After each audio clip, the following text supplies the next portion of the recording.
Ross Dellenger. I was born in South Louisiana, raised on the Mississippi coast in Biloxi, and went to Mississippi State. And I covered several SEC schools as a beat writer, local beat writer, mainly covering football and college football. And then about 7 years ago, got the job at Sports Illustrated doing national college football. And I left there about 2.5 years ago for Yahoo Sports. That's where I've been since probably the last 2 to 3 years, maybe even 4 years. My job is sort of moved from on the field to a lot of off the field sports business sort of side of things that's going on in college sports. So it's been interesting. It's kind of new historic changes that we're seeing, and that's what I've spent a lot of time doing. And I live in Washington D.C. with my wife, who is a political reporter, and we moved to D.C. from Louisiana, from Baton Rouge, about 6.5 years ago.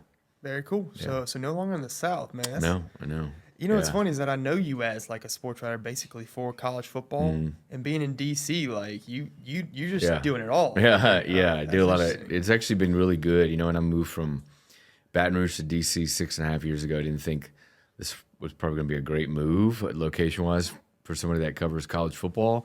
Obviously, going from like the hub in Louisiana to the Mid-Atlantic, where mostly it's basketball and pro sports. True. But it being with Congress, all the action going on with Congress in college sports has really been helpful, because like there's somebody in DC, every other week of importance in college athletics. So they're coming up to lobby Congress, and so it's been helpful living there. Before we decided to jump into all that, and you have become the prominent voice. I was telling your dad as well with NIL. I'd like to mention your dad, because that's initially how we are kind of crossing paths. So That's your right. father on the Mississippi Gulf Coast was my special teams coach, and he's actually in the room right now. Uh-huh. He can't, the camera's not going to see him, but I'm kinda gonna get a feel- photo with you before you leave, though. Yeah. Yeah, because I know Coach Forrest looks at me as well. He watched my show, and he's gonna be shocked when he sees. Oh, yeah. And Alden St. Mary follows your son very closely as well. So shout out to Alden and whatnot. But basically, I wanted to say that because Yeah. life works in weird ways. That's You know right. how we ended up coming across each other. Yeah, and yeah. It's good to see Coach again. But we won the state championship. Yeah, the wizard himself. Yeah. And it was with Dylan Favre, who's Brett Yep. Favre's son. So I don't Yeah. know if you were at that game or not. I was writing for the Clarion Ledger in Jackson then, and I covered that game. Yeah, I was covering the state championships that year in Jackson. So yeah, That's I was. so cool, man. Yeah, that's So, cool. It is. It's good. Now, getting into that, right? Let's talk about it. Let's talk about being raised from a father who had the perspective of being a coach Yeah. on the field. You were raised like that since day one. Football was just a way of life. Let's talk about Yeah, that. Let's yeah. dive in. I remember, riding in the bus and stuff like that to games or practices or whatever, and playing around in the locker room and crawling, building forts with the practice dummies on the practice field, and then getting in trouble, whatever, rooting around in the locker room and people's lockers, and yeah. So I was kind of around a lot of that, obviously, when I was young. So that kind of drew my interest into football and sports, and being in the South, and it was easy to sort of get drawn to college football and SEC football. And then, when we started going to LSU games when I was young. So my dad had coached Stephen Peterman, who played at LSU, coached him in high school at Stanislaus. And Yep. so we started going to LSU games and just kind of got drawn into that, just SEC football and how cool it was, and knew I wanted to sort of do something around that. And so, yeah, it was just kind of, I was lucky to have parents who sort of,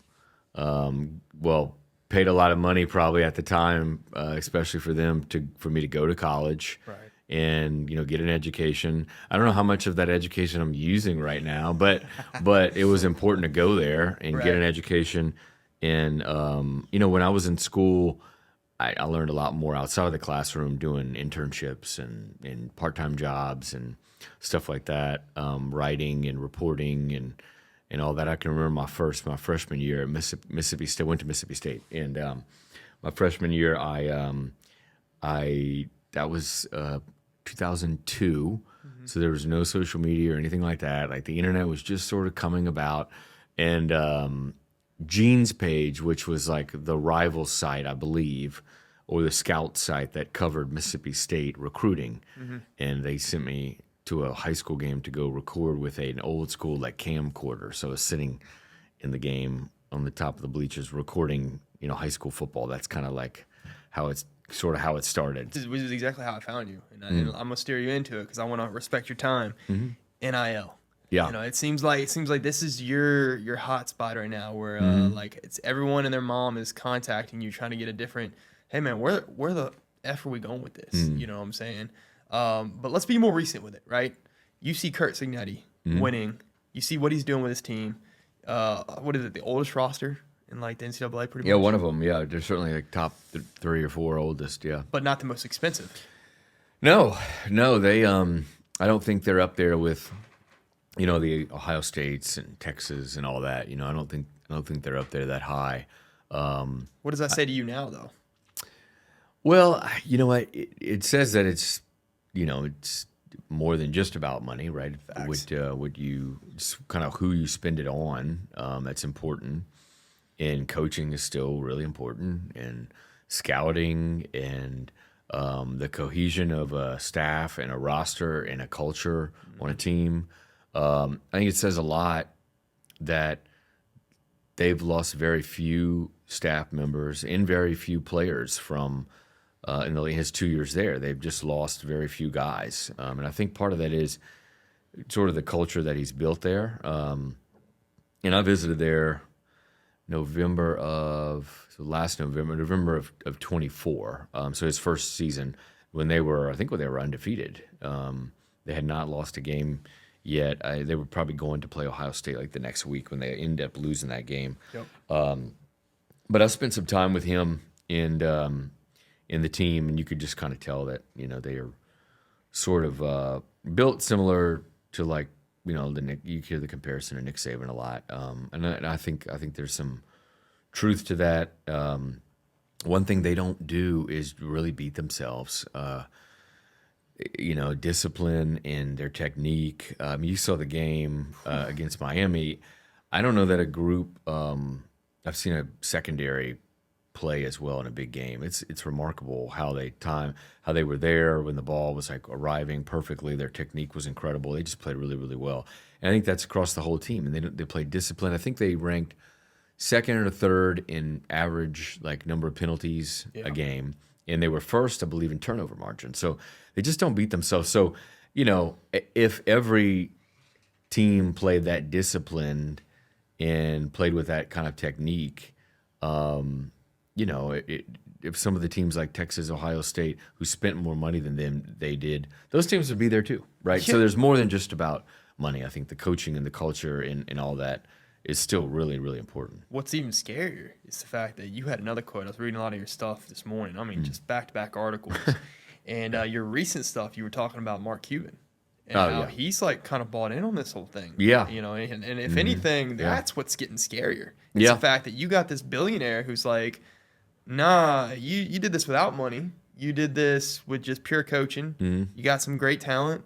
I see what you're doing. Now let's really kick this into overdrive. You see, I find that to be even like, oh man, dude, this could be bad. Yeah, they're I think the momentum that he's sort of gotten here with the run 27-2 in 2 seasons. Shit. I think the momentum there is going to continue to carry them on. And I agree. Mark Cuban, Indiana alum, obviously has a lot of money, and you need that. You need. In this day and age in college sports, you need like a big booster, right? That has a passion for football and winning and all that. Yep. And they've got one there who's